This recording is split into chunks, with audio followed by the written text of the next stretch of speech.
Hey there, Jorge Montoya here with the Montoya Mortgage Team, and today we're going to make an argument on why now is the right time to buy a home. So let's jump right in. What we've got here in front of you is a chart, compliments of Fred. Fred is the Federal Reserve of St. Louis, and they collect and format data. And in this case, the data that we're going to analyze together are the 30-year fixed rate mortgage averages in the United States. So let's take a look at what you see here. This dates back all the way to 1970. And as you can see here, the gray lines that go up and down, this line right here, this represents moments in time that our economy went through a recession. So as you can see, in 2020, there was the recession from the pandemic. And then before that, right before 2010, was the Great Recession, which was one of the longest recessions that we saw here in our economy. Prior to that, in the early 2000s, you saw the dot-com recession. And then before that, you have the 1994 recession and the oil patch crisis. So if we look at this chart, we've got a total of 1, 2, 3, 4, 5, 6, 7 different recessionary periods that our economy went through. The other line that you're looking at, the blue line, this one right here that goes up and down, this represents mortgage interest rate activity, that it went up and it went down. But what we really want to pay attention to is this red line right here, beginning here, ending right here. Now, the reason we drew that line there is that's right at the 6% mark. Now, if you look here dating back to 1970, getting an interest rate at the low 6% range is actually a really, really good deal. It just doesn't feel like it at the moment, and here's why. If you look here dating back to 1970, the only time you saw interest rates go below 6% was when the federal government would engage in the marketplace, which means that they were pumping money into the system, bringing rates artificially low. For example, here during the recession, the Great Recession, you saw the government highly get involved, pushing rates to new lows. And then who knew that the pandemic was going to happen? Well, it did right here in 2020, which is where we saw new lows for interest rates. And you saw 2%, 3% mortgage rates on 30-year mortgages, which was never normal. And that's why right now when we're talking about 6%, many people think it's high. But this red line clearly shows that it's never been the normal. It only happened because the government got involved. Now, as you can see here, we're climbing back up to over 6%, which again is normal. We're just rebounding from a moment in time that probably wouldn't have happened unless COVID didn't happen, right? But we didn't see that coming. Nobody did. So now let's take a look at this next slide, which is also really important.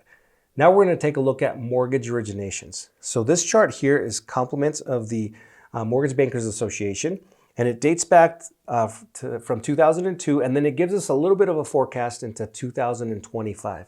And here's what you're looking at. So this gray line right here that goes up and down, this represents the total volume of mortgage originations during that time, both purchase and refinance. These yellow lines or orange lines here represent the refinance volume, while the blue lines here, those represent the purchase volumes. Now, what you'll notice we also did is we've got this red line again right here going all the way through 2023.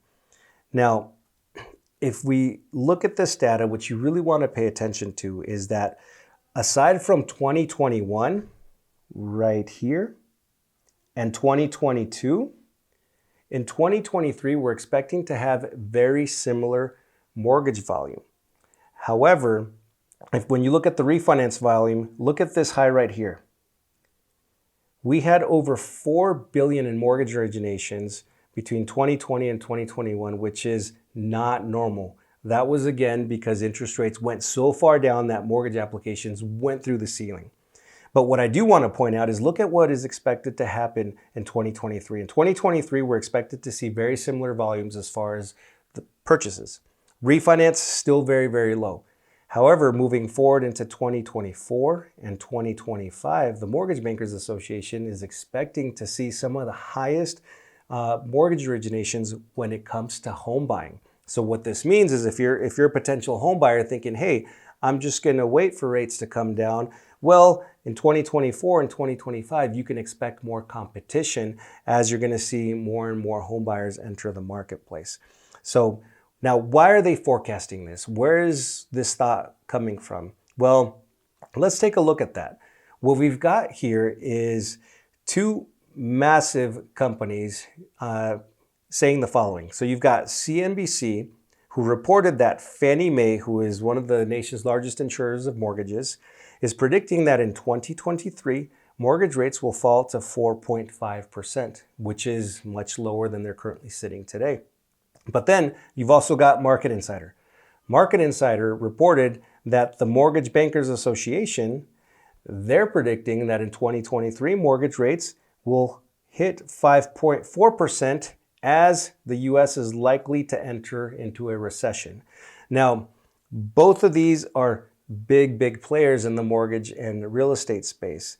I happen to believe that they're right. I just don't know if they're going to be at 4% or 5%, or maybe they're going to be in the middle. But with this information, this is why they're expecting mortgage loan applications to spike up for purchases in 2024 and 2025, because guess what happens? When money gets cheaper, people get excited about real estate. People now want to buy more homes. So therefore, you could be facing more competition in the 2024, 2025 years to come. So some interesting things there. Now, why do they believe that mortgage rates are going to drop? Well, let's take a look at this chart. This chart here represents the federal funds target rate from 1955 all the way to present day today. So let me explain what you're looking at. So again, these gray lines that go up and down, these represent moments that our economy went into a recession. So we've got 1, 2, 3, 4, 5, 6, 7, 8, 9 different recessions, actually 10, including the 2020, 10 different recessions that have happened from 1950 through present day. What this also reveals is that you're going to notice some very similar patterns happening. And here's what you're going to notice. For example, in 1955, you see how the Federal Reserve, they started increasing their federal funds target rate. So then the Fed started tightening up. But then if you look here, we entered a moment of recession. There it is, in about 1958 or so. So then the Federal Reserve started easing, which means that they started dropping their Fed funds target rate. In effect, this also led mortgage rates to come down. So this happened then, but then it repeated in the 60s, and then in the 70s, a couple times in the 70s, and then in the 80s right there, then the 90s, 2000s, again, and in 2020. So as you can see, the same thing occurred in every instance. As the Fed tightens and they raise the federal funds rate, the economy moves into a recessionary cycle. Then the Federal Reserve eases and starts lowering the Fed funds rate, and then mortgage rates end up being the beneficiary by coming down quite a bit. And look at here, if we look at present day, look what's happening. The Federal Reserve is tightening. They are and have been increasing the federal funds rate. So this is why they believe that mortgage rates are expected to come down.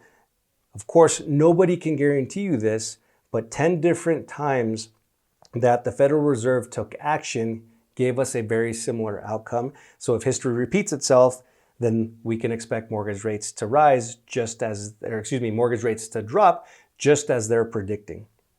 So having said that, let's talk about home prices, because there are some people that may say, you know what, Jorge, I think I'm just going to hang out. I'm going to wait for home values to drop, then I'll buy real estate. And here's the sad truth. I've had clients that we've spoken in 2018 and then 2019 with that same thought. And guess what?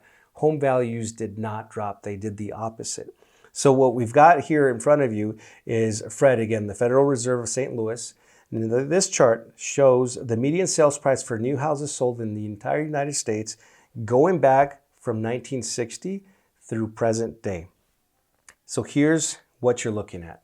You've also see here that we've got 8 different recessionary periods represented, which are these gray lines right here. So All of these are the recessionary periods. And as you can see, every time that we entered into a recessionary period, home values like stayed flat and then they started rising. And it repeated again, and then it repeated. But then if you look at the overall chart over time, home values always tend to recover. So even though there are peaks and valleys, right? Like home values went up here and then they went down, they went up here and then they went down. In the long term, what happens? They keep rising. So if a potential home buyer is trying to time the market based on values, then they're really playing a loser's game, because over time, as you can see here, the data demonstrates that home values recover. Now, why do they recover? Well, it's because US households keep growing and because homes are a critical asset in the United States. People need somewhere to live. People need shelter. So it's a necessity. It's something that's going to be always needed. So generally, the best time to buy real estate is when you can negotiate, like in moments like right now. Demand is so low that you can negotiate a lot of things, because what happens is the worst time to buy real estate is generally when interest rates start going down, because that's when now you start seeing everybody getting excited about real estate, jumping back into the pool of home buying, and then your negotiating power starts declining. And like we saw in 2020 and 2021, the negotiating power was practically eliminated. It was non-existent because there was so much demand. So with that being said, let's talk about a couple other things. So let's talk about financial publications versus headlines, because we all know that money, sex, and drama sells. However, you really have to consider the source when it comes to market data. So what you see on the headlines may not be presented by an economist that went to school and has spent their entire life studying local economies and global markets and global economies. So what we've got here is 4 different articles that talk about a few things. So one, we've got this article here saying, waiting on housing market to crash? Well, don't. Experts say, here's how today's market is different from the great housing recession. Then you've got this other institution, Knowledge at Wharton, why the housing market is not in a recession. And then you've got Barron's over here, millennials will drive home prices for years to come. And then The Economist down here saying millennial demand helps stoke the housing boom. Now, the reason I point this out is because these articles are done by financial publications, so people that study markets, this is their career. So they're not really trying to sell a headline. So they're just basing their articles on data, just as we've shown you here in the last couple of slides. So always consider the source. So having said that, here's my final thoughts to close out our argument on why now is the time to buy real estate. So number one, now is the time to negotiate. During the winter months, naturally and cyclically, people are not focused on real estate. And right now, because interest rates have come back up to normal levels, a lot of people are freaked out. They've stepped away from home buying. So right now, you can really negotiate a really good deal on real estate. And what I mean by negotiate is, let's say the home is $500,000. Well, what if you offered $490,000 and then on top of that, try to negotiate maybe $10,000 or $20,000 for your closing costs? And with that, we can help you get lower interest rates that equal lower payments to you. And this is the negotiating power that right now is available. However, like I mentioned, this opportunity will not be here forever. The forecast that I showed you is that interest rates are expected to drop. And the effect of interest rates dropping means that now demand is expected to rise. Mortgage Bankers Association data showed that 2023 will be about the same, but 24 and 25, you're going to be facing much more competition, up until the point that if the competition gets heated, your negotiating power gets eliminated. Next, interest rates. We talked about how they're expected to drop. Fannie Mae believes so, Mortgage Bankers Association believes so, I believe so too, and the market data that we're seeing tends to agree with the same. So rising competition amongst home buyers is definitely coming. So what you can do today may not be possible in the near future. And then the last thing I want to share with you is waiting and trying to time the market is practically impossible. If you're waiting for home values to come down, you're waiting for rates to come down, you may be waiting for something that doesn't come.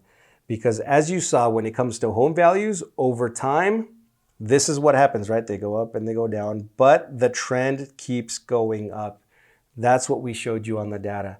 And then when it comes to interest rates, if you're hoping that interest rates come down to below 4%, highly unlikely. Like we showed you in the charts, the only reason that even happened was because the federal government got involved because there was a big economic crisis and then there was a pandemic. So if you're hoping for rates to come back down below 4%, you could be waiting for something that just simply doesn't happen. I personally don't believe I will see low rates like that in my lifetime. Hopefully I'm wrong, but the data suggests that we're probably not going to see that anytime soon. So there you have it. That's our argument on why now is the time to buy a home. If you like the content, give us a like, drop us a comment, and don't forget to subscribe.